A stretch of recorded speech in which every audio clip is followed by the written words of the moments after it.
Hello, everyone, and welcome back to Echo Your English. I'm Emily. And I'm Ryan. Thanks so much for joining us today. Whether you're a new viewer or you've been with us for a while, we're really glad you're here. Today's conversation is perfect for practicing your English listening skills and learning natural, everyday vocabulary. That's right. And remember, this video is designed for shadowing practice. That means you can pause, repeat after us, and really practice speaking along with our conversation. So here's today's big question. Do you struggle to get out of bed in the morning? Do you feel rushed, stressed, or unproductive before your day even begins? If you answered yes to any of those questions, stick with us, because today we're talking about morning routines and productivity habits that can completely transform your day. We'll share practical tips, real-life examples, and honest conversations about what works and what doesn't. So grab your coffee or tea, get comfortable, and let's dive in. So, Emily, I have to tell you something. I've been making some big changes lately. Oh, really? What kind of changes? Well, you know how I've always been the kind of person who hits the snooze button over and over again? Oh, yes, I remember. You used to show up to our meetings looking half asleep with your hair all messy. Hey, come on now. But yeah, you're right. I was definitely not a morning person. I would set my alarm for 6:30, but I wouldn't actually get out of bed until 7:15 or even 7:30. So what changed? You do look more energized lately, I've noticed. Thanks. About 2 months ago, I realized that my mornings were setting the tone for my entire day. If I started the day feeling rushed and stressed, I would feel that way all day long. That makes total sense. So what did you do? I decided to completely redesign my morning routine, and honestly, it's been life-changing. Okay, you have to tell me everything. I need all the details because my morning routine is a disaster right now. Really? What does your typical morning look like? Well, my alarm goes off at 7. I hit snooze at least twice. Then I grab my phone and check my emails, messages, and social media while I'm still in bed. Uh-oh, how long does that take? Probably 30 to 40 minutes, sometimes even longer if I get sucked into watching videos or reading articles. And then what? Then I suddenly realize what time it is and I panic. I jump out of bed, take the world's fastest shower, throw on whatever clothes I can find, skip breakfast, and run out the door. And how do you feel by the time you get to work or start your day? Exhausted, stressed, already behind, and hungry because I didn't eat breakfast. See, that's exactly how I used to feel, but here's what I learned. The first hour of your day is the most important hour. It sets up everything that comes after. Okay, so walk me through your new routine. What time do you wake up? I wake up at 6 o'clock now. I know that sounds early, but hear me out. 6? That's an hour and a half earlier than me. I know, but that extra time makes all the difference. And the key is that I actually get out of bed at 6, no snoozing. But how? What's your secret? I set good intentions every night, but then morning comes and I just can't do it. The first thing I changed was where I put my phone. I used to keep it right next to my bed, just like you do. Now I put it across the room on my dresser. So you have to physically get out of bed to turn off the alarm? Exactly, and once I'm standing up, I'm already out of bed. The hard part's done. That's actually genius. It's so simple, but I never thought of it. Try it tonight, seriously. Put your phone or alarm clock somewhere that forces you to get up. Okay, I will. So what happens after you turn off the alarm? This is important. I do not look at my phone. I don't check messages, emails, social media, nothing. My phone stays face down until after my morning routine is complete. Wow, that must take a lot of discipline. It was hard at first, I'm not gonna lie. For the first week, I kept reaching for my phone out of habit, but now it feels natural. And honestly, nothing on my phone is so urgent that it can't wait 1 hour. You're right. I don't know why I feel like I need to check everything immediately. It's because we've trained ourselves to do it. But we can also train ourselves to break that habit. Okay, so no phone. What do you do instead? The very first thing I do is drink a full glass of water. I keep a water bottle on my nightstand and I drink the entire thing as soon as I wake up. Why water first? Most people go straight for coffee. Your body is dehydrated after sleeping for 7 or 8 hours. Drinking water first helps wake up your brain and your metabolism. Coffee is great, but water should come first. I never thought about it that way. How much water do you drink? About 16 ounces, which is 2 cups. Some people even add a little lemon juice to help with digestion. And do you actually feel more awake after drinking water? Absolutely. Within 5 or 10 minutes, I can feel the difference. My brain feels clearer and I have more energy. Okay, I'm taking notes here. Water first. What's next? Next, I do some light stretching for about 5 to 10 minutes. Nothing intense, just simple movements to wake up my body. Do you follow a specific routine or do you just do whatever feels good? I have a few basic stretches that I do every day. I stretch my arms overhead, do some gentle twists, touch my toes, roll my shoulders. The goal isn't to exercise intensely, it's just to get my blood flowing. And this is all before coffee? Yes, I know it sounds backwards, but stay with me. After stretching, I make my bed. Wait, you make your bed every single morning?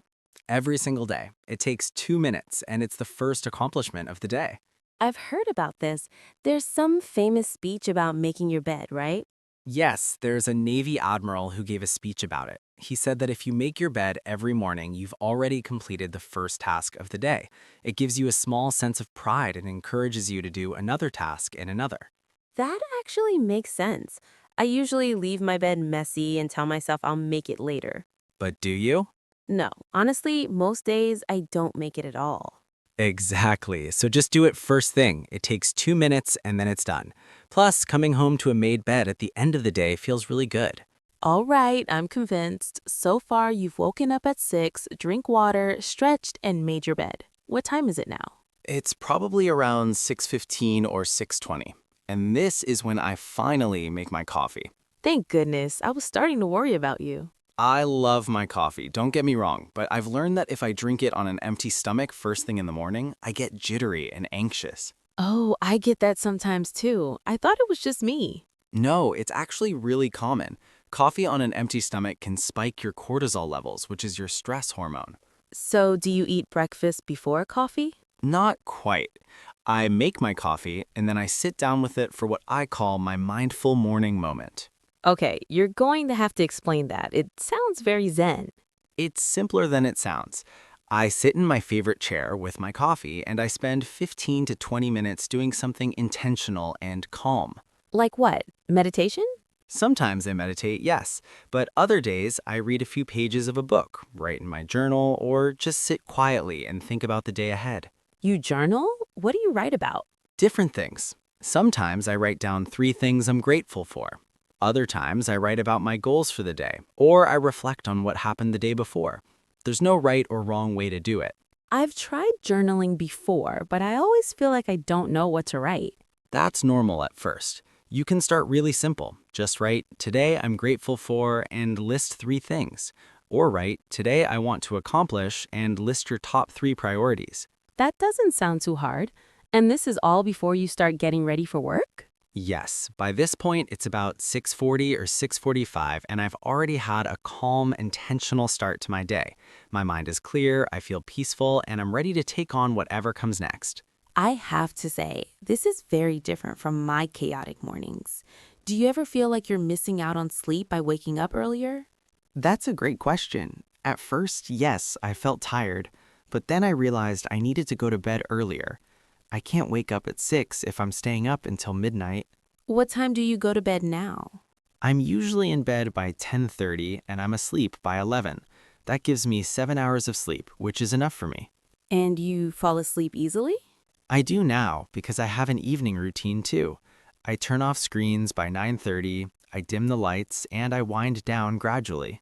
Okay, we might need to do another video about evening routines because mine is just as bad as my morning routine. We should. But back to mornings. After my quiet time with coffee, I eat a healthy breakfast. What do you usually eat? I keep it simple, usually oatmeal with fruit and nuts, or scrambled eggs with vegetables and toast. Something with protein and fiber that will keep me full until lunch. How long does breakfast take? About 15 to 20 minutes to prepare and eat. I don't rush it. I sit down, eat slowly, and enjoy my food. You're really practicing mindfulness throughout your whole morning, aren't you? I guess I am. I didn't think of it that way, but yeah, the key is being present and intentional instead of rushing and reacting. So, what time do you actually start getting ready for work? Around 7:15, I shower, get dressed, brush my teeth, all the normal stuff. But because I'm not rushed, it feels relaxed. And what time do you leave the house? By 8 o'clock, I'm out the door, sometimes earlier. And here's the best part. I feel calm, prepared, and actually excited about the day. That sounds amazing. My mornings feel like I'm constantly fighting against the clock. That's because you are. When you wake up late and try to cram everything into 30 minutes, you're setting yourself up for stress. You're right. I need to make some changes. But I have a question. What about weekends? Do you keep the same routine? Great question. I'm a little more flexible on weekends, but I still try to wake up relatively early, maybe 7 or 7:30 instead of 6. I found that sleeping in too late actually makes me feel more tired. Really? I love sleeping in on weekends. I used to as well, but when I sleep until 10 or 11, I feel groggy all day, and then I can't fall asleep that night. It throws off my whole rhythm. That actually happens to me. Sunday nights are the worst because I can't fall asleep, and then Monday morning is brutal. Exactly. That's why keeping a somewhat consistent sleep schedule, even on weekends, makes a huge difference. Okay, so let me see if I have this right. Your ideal morning routine is wake up at 6, no snooze button, drink water immediately, do light stretching, make your bed, have coffee while journaling or reading, have a healthy breakfast, and then get ready for work at a relaxed pace. That's it. And honestly, it's not about being perfect every single day. Some mornings I skip the stretching or I don't journal. The important thing is having a structure and sticking to it most of the time. What would you say is the most important part of your routine? That's tough. But if I had to choose one thing, it would be not looking at my phone first thing in the morning. Really? That's the most important? Yes, because everything else flows from that. When I don't check my phone, I'm not immediately responding to other people's needs and demands. I'm giving myself time to ease into the day on my own terms. I can see how that would make a huge difference. Starting the day with emails and messages probably puts me in a reactive mindset. Exactly. You're letting other people set your priorities instead of setting your own. Okay, I'm sold. I'm going to try this, but I'm nervous I won't be able to stick with it. Start small. Don't try to change everything at once. Pick one or two things and start there. What would you recommend as a starting point? Put your phone across the room tonight. That's step one.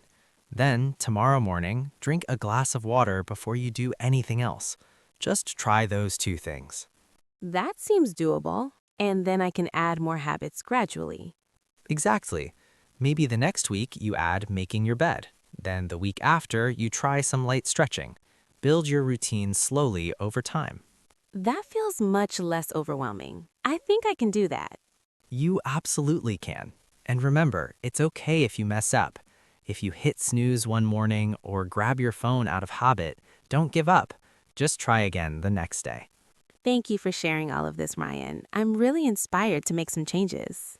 I'm glad. And honestly, I wish I had made these changes sooner. The past 2 months have been so much better. I believe it. You do seem happier and more energized. I am, and it all started with something as simple as moving my phone across the room. All right, everyone, that's our conversation for today. We hope you found this helpful and that you picked up some useful vocabulary and expressions along the way. Remember, the goal isn't to have a perfect morning routine. The goal is to start your day with intention instead of chaos and stress. If you enjoyed this video and want to improve your English listening skills, please hit that like button and subscribe to our channel. And here's your call to action. In the comments below, tell us one thing you're going to change about your morning routine. Are you going to put your phone across the room, drink water first, make your bed? We want to hear from you. And if you have other morning routine tips that work for you, share them in the comments. We can all learn from each other. Also, if you want us to make a video about evening routines or any other topic, let us know. Don't forget to turn on notifications so you never miss a new video. We post new conversations every week to help you improve your English through listening and shadowing. Thanks so much for watching, everyone. Remember to practice, stay consistent, and be patient with yourself. Keep echoing your English. See you in the next video. Bye, everyone. Bye.